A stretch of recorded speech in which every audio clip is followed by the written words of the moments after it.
Community connections, CKMS. Local sounds, thoughts, passions, and success. Celebrate local, your neighbor's got a story to tell. Community connections, CKMS. We have Barbara Schumacher and Jim Stewart from the Waterloo Region Health Coalition back online with us. Good morning. Good morning, Bob. I'm a retired physician. I retired in 2015 after working for 40 years at the University of Waterloo Health Service, and approximately 30 years of that I was medical director. When I retired, it was really important to me to do some advocacy work around the importance of public health care. As I saw the two-tiered system as seeming to be emerging in some of the public policies that were happening. And so I linked up with the Waterloo Region Health Coalition, and that's where I met Jim. And Jim. Yes. Well, I'm the chair of the Waterloo Region Health Coalition, in that role for about 5 years now. And I'm a retired executive from with a past in healthcare. I spent 25 years in the healthcare across the country, as well as in the US and in some parts of Europe as well. So I learned a lot about private healthcare and public healthcare as a result of that. And it has really transformed me and made me into a true believer, a real advocate for public healthcare. And I'm trying, in my role as Waterloo Region Health Coalition Chair, to support, protect, and strengthen our public healthcare system, which is under an inordinate amount of attack, specifically from the Conservatives since they reached power, because they have a sort of mindset of eliminating public health care and replacing it with privatized health care. Yeah. And so what is the organization, the Waterloo Region Health Coalition, set up to do? And there's an Ontario Health Coalition as well. Yes, and I'm glad you reminded me of that. So the Waterloo Region Health Coalition is a chapter, a component of the Ontario-wide Ontario Health Coalition. So we have coalitions all attempting to support, protect public health care. The Ontario Health Coalition is basically a non-partisan, and I'd like to stress that, non-partisan public watchdog for health care. We're really designed to sit back and see what's happening with our successive governments with respect to ensure that we can, advocate on behalf of public health care and advocate on the health system that all Ontarians cherish, as well as all Canadians. Yeah, healthcare is one of the things that we're always lauding. Healthcare is one of the things we always laud as the benefits of being Canadian, living in Canada. We have universal healthcare, but is that really so? Well, absolutely it's not, and I'm going to ask Barbara to chime in on this with me in a moment. But quite frankly, the Ford administration in Ontario has had a series of relentless pieces of legislation, starting with Bill 74 back in March 2019, which changed and dismantled how public health care will be delivered in Ontario.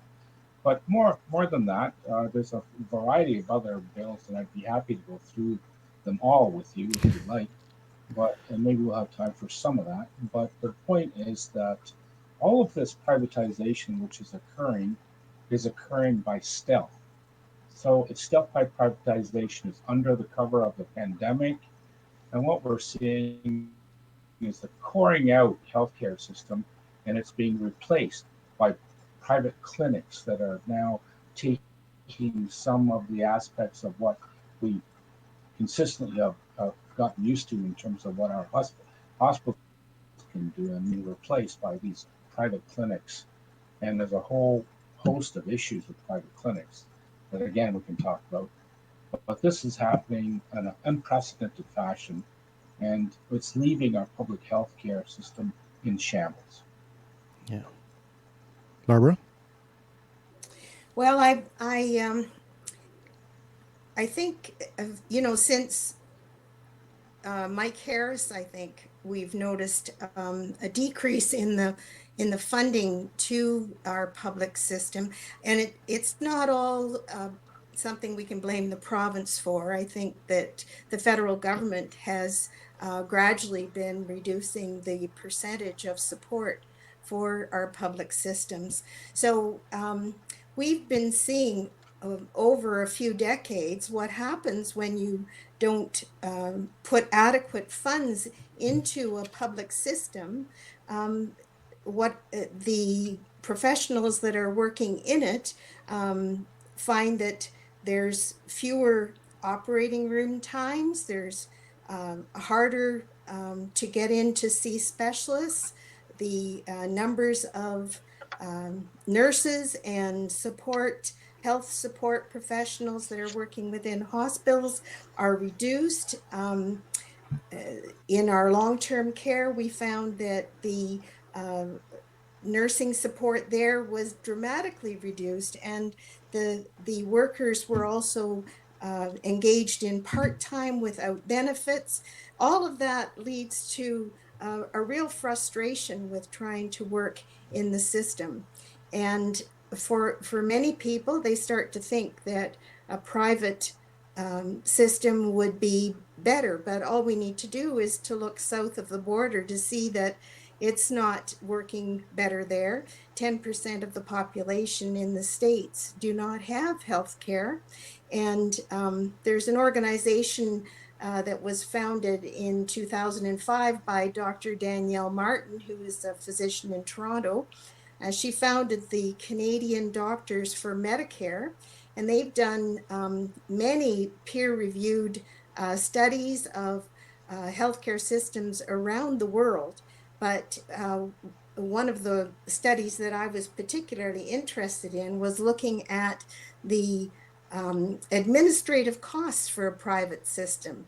And the study that I found was of 8 nations that were compared, and the United States private system amounted to a 25% of the money involved in private health care went towards administration, where in the Canadian system, half of that was going towards administrative costs.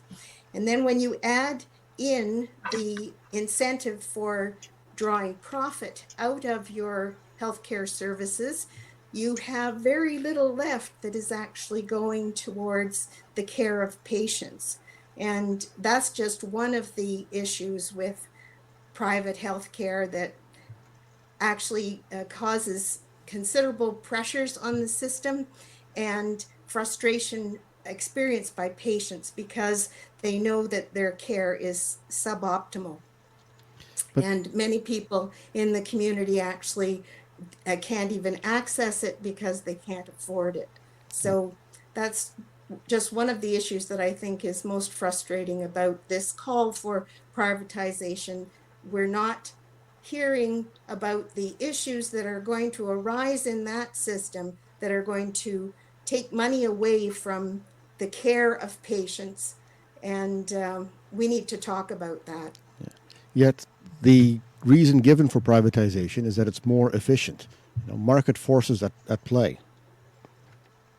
Yes, well, we know clearly that's not true. In fact, that's the old mantra that keeps getting trotted out. But when you look at private healthcare systems, and Barbara was just alluding to the U.S. system, you're looking at about 14% of their GDP being devoted to private healthcare systems in the United States, whereas in most other parts of the world that have fully public systems, like France, the UK, Canada, we have a significantly less costly system, and it's far more efficient to deliver health care in a public model.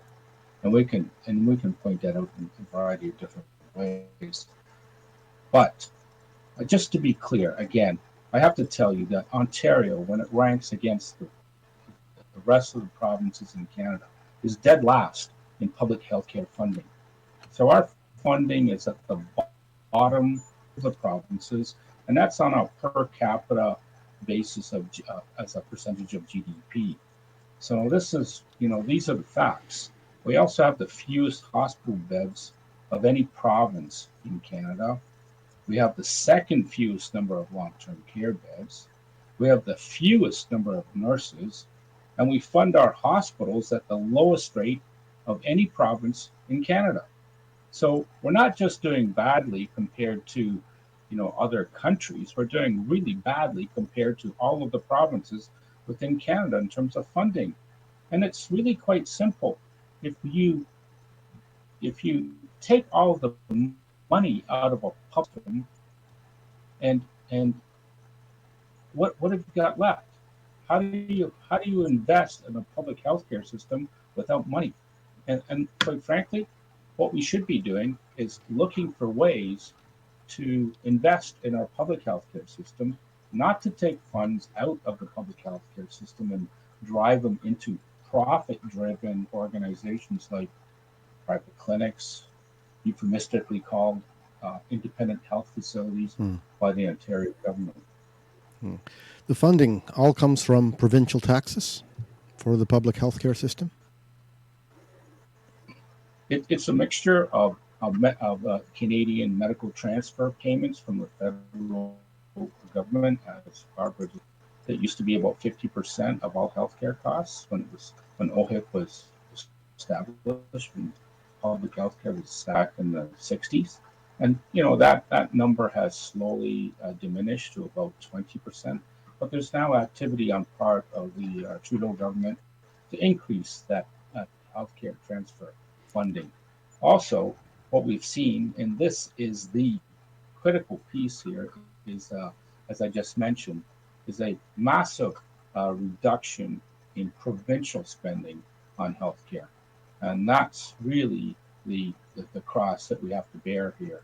If we want to have a public healthcare system, the province of Ontario has to fund it properly. How much influence does the federal government really have over the spending of the transfer payments that they make? Very little. So, under the Canada Health Act, the provinces have to administer a public healthcare system. That's administer a public healthcare system. Now, how the public delivered is dramatically different. And in 2019, as I mentioned, the Ford administration came out with the new People's Healthcare Act of 2019, which created this brand new super agency with unfettered powers so that it could restructure, dismantle, merge, and change our public health care system in a variety of different ways in each different region across the province. And what it's really done is it's transferred public infrastructure to the control of private industry. And what we're also seeing is a patchwork across the province of Ontario. So in Waterloo Region, we're going to have under the KW4 healthcare team as part of the super agency. We're going to have a system that operates completely differently than the public healthcare system you could see in Windsor, Toronto, Ottawa, Kingston, all the Sudbury. So we're going to have these private public healthcare teams create healthcare systems that are very dissimilar across the province. So there's no continuity of care. How would the Ontario Health Coalition and the Waterloo Region Health Coalition, how would they improve things?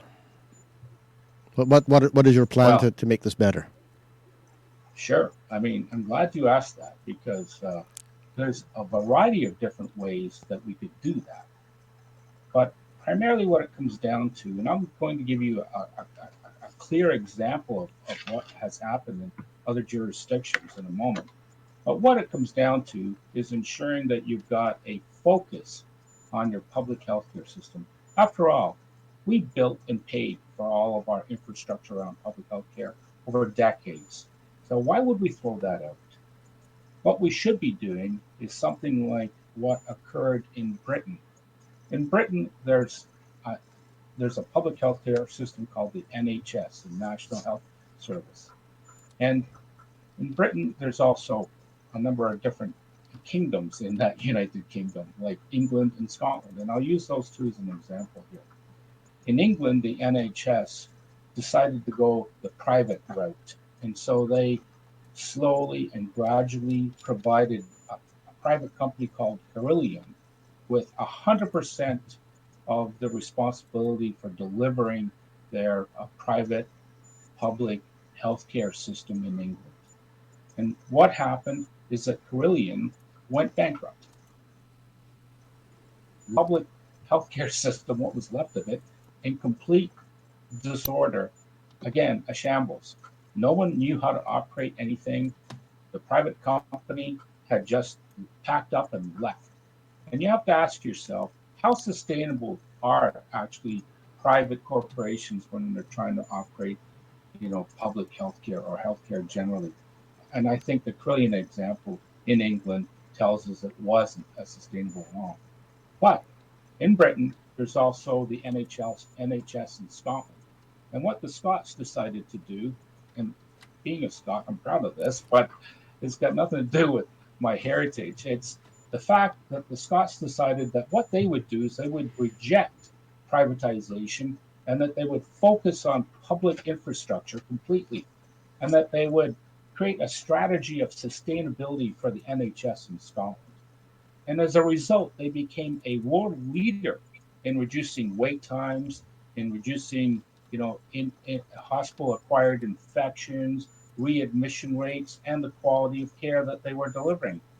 And I can go on to explain how they did that, but just briefly, what they did is they had 4 strategies. And these 4 strategies in NHS was, again, focused on only their public healthcare system, and that they were going to redesign, strategy number 1, redesign and have a transformational strategy that focused on capacity and population-based requirements.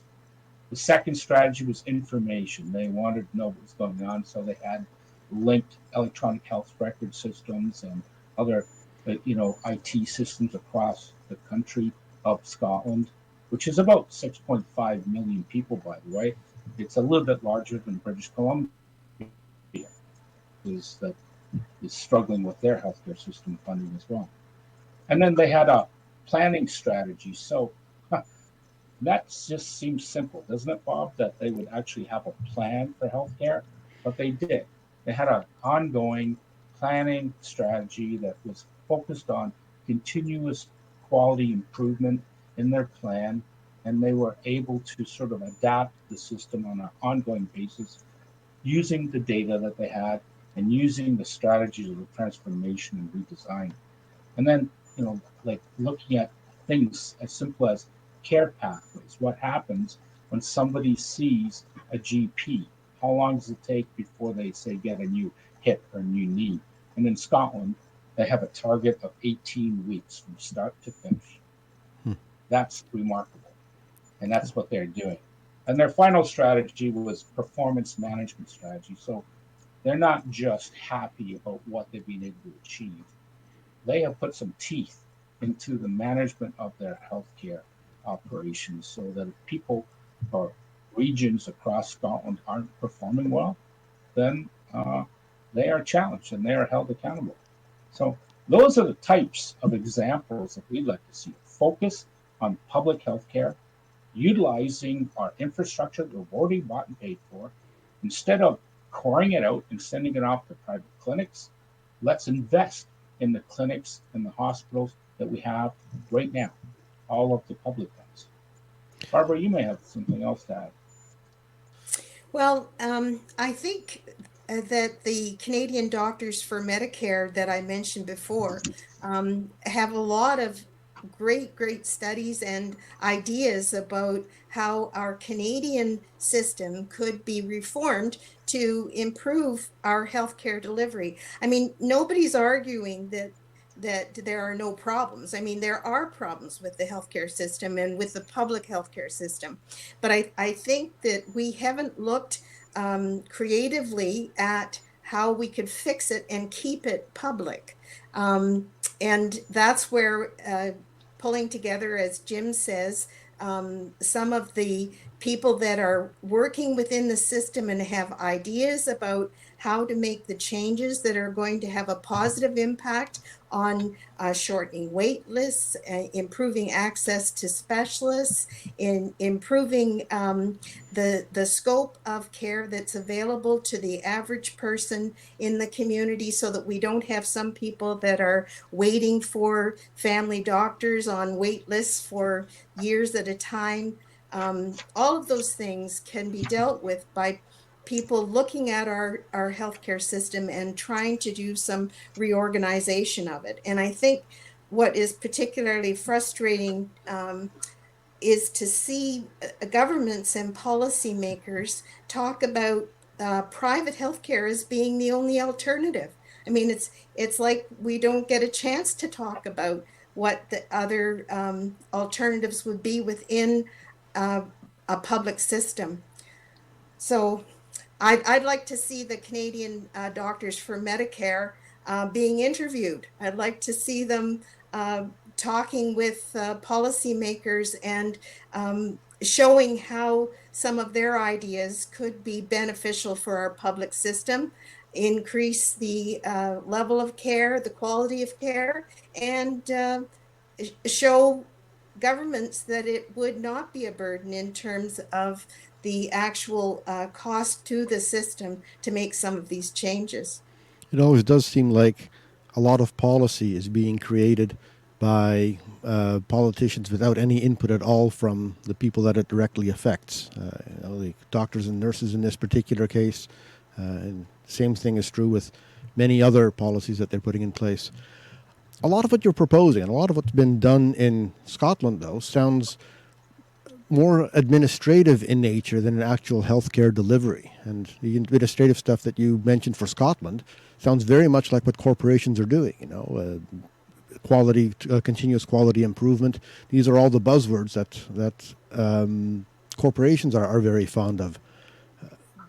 Why aren't the privatization advocates saying the same things? Well, let's just refocus on what Scotland is doing. Scotland is doing this all within a public model. So they are not trying to suck profit out of that public model.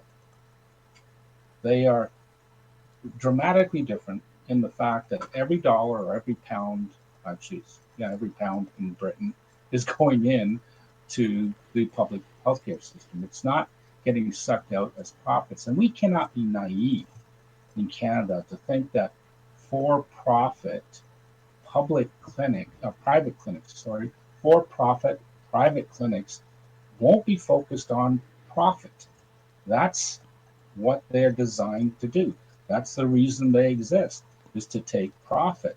And one of the things that's highly alarming is that on February the 1st, the Minister of Health of Ontario, Christine Elliott, gave a press conference. And at that press conference, she was talking about capacity issues, which is another story. But at that press conference, that the province of Ontario was now, as a result of their new strategy and under Bill 74, they were going to, and I'll quote this because it's very important, let independent health facilities operate private hospitals. I'll say that again. Yeah. Let independent health facilities operate hospitals. That was just February the 1st of 2022. So that is a alarming of an announcement, because what it speaks to is the complete, as I said again, earlier, coring out of our public hospitals and having them all the services, diagnostic and surgical services, reconstituted in private clinics, for-profit And private. And if I can just speak as a physician about what happens with private hospitals, when you look at the spectrum of healthcare, there are some procedures that are relatively simple, and there are some patients that do not present the complications or complexity. And when you've got a private and public system working together, you find that the simple procedures and the uncomplicated patients get drawn into the into the private system, away from the public system. And then the public hospitals have to deal with those things that are going to be more expensive. They're going to require more intense professional care because they're more complicated. And that means that public hospitals end up having expenses that far exceed what some of the private hospitals are able to do, because the private are pulling out the simple things, the least complicated things. And they also pull professional expertise out of the public system into the private system. So the public hospitals are left then, we're not going to have more doctors to split between public and private. The number of doctors is going to be the same. We're going to see some of those doctors pulled into the private system and leaving the public system with less resources. And that is something that is not going to benefit the population in general. It's going to benefit the people that can pay for private care. They're going to go to the front of the waiting list lines, to the front of the surgical procedure lines. They're going to be able to do that because they've got the money to afford it. But those people who don't have income that would support private expenses, they're left in the public system, and their waiting lists are not improved. They're made worse. Is there any danger that in a private healthcare system you have a divide between the capability of doctors, that the doctors with higher skills go to one sector and the doctors that have more generalist skills go to a different sector? Would there be a divide in the level of care that's provided? Well, it certainly, I mean, a physician's skill should be rewarded appropriately, but within our public systems, there's not really a way to do that, because it's a flat fee scale that's for all of our neurosurgeons or all of our obstetricians. And in the private system, they would have an ability to have a differential scale according to expertise. So yes, that could well be a problem. I mean, you'd always have physicians who, because of their commitment to the importance of healthcare being a human right, may work within the public system despite not being paid as well as in the private system. But I think, generally speaking, the public system doesn't reinforce holding on to quality. We've seen a lot of physicians with specialized skills being attracted to work south of the border, for instance. So I think that is evidence that we may have a drain of our very specialized and excellent care out of the public system into the private. Yeah, I was afraid that something like that might happen. Also, well, just to check on what Barbara's saying, we've also seen many instances of Canadian physicians that after practice in the United States, that they just cannot tolerate that private system where they have to take out health insurance costs on their own. They have to go and track down all the deadbeat payments of people who are not paying them. They have to, uh, uh, take orders from health insurance corporations that really control healthcare, and they find that their ability to deliver high quality care is diminished significantly based on the profitability model. So it's a two-way street. Some of our physicians are going to the U.S., but some of them are also coming back to Canada. But before I go too much further, I would like, and I want to thank you for having us on your show today, because we do want to make, we are trying to warn the region of Waterloo about what's actually happening with these most recent,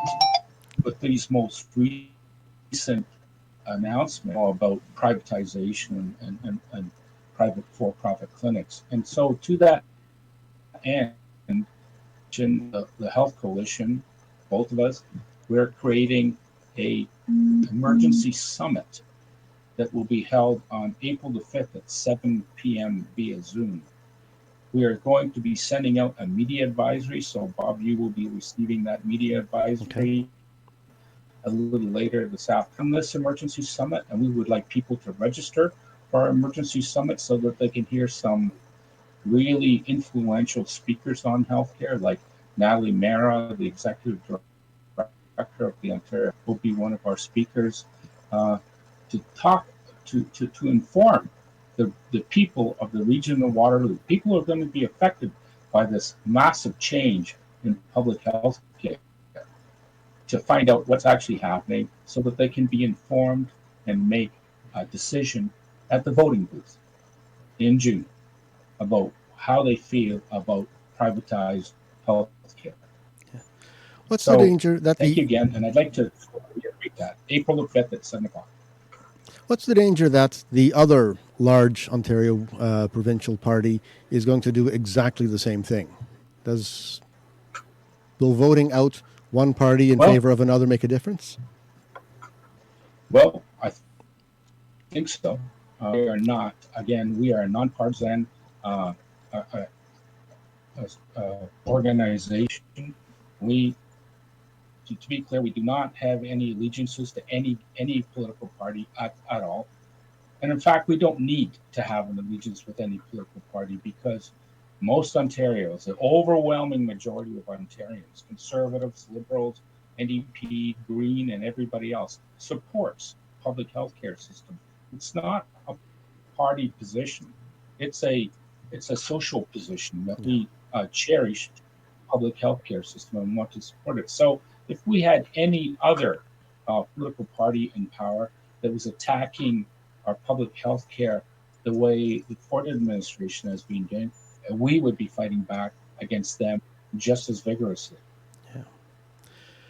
When I introduced you initially, I said that Canada is proud of its universal health care, and universal there in scare quotes, because it really isn't a universal health that's being administered. We have no dental care, we have no eye care, we have no hearing care in our system, and we have no pharma care. You want to make a few comments on expanding the scope of healthcare delivery? Barbara, well, perhaps? yes, I'll make a couple comments, and perhaps Barbara can chime in too. But the one point I'd like to make is that you were just talking about different, parties, and the Ford Conservatives decided to eliminate PharmaCare Plus, which was a new development that was brought in by by our last government, the Liberals, and so that we did have a modest level of pharmacare.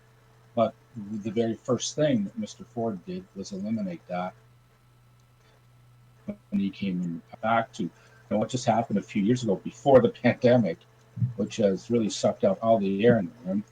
We did have the start of pharmacare under the Liberals.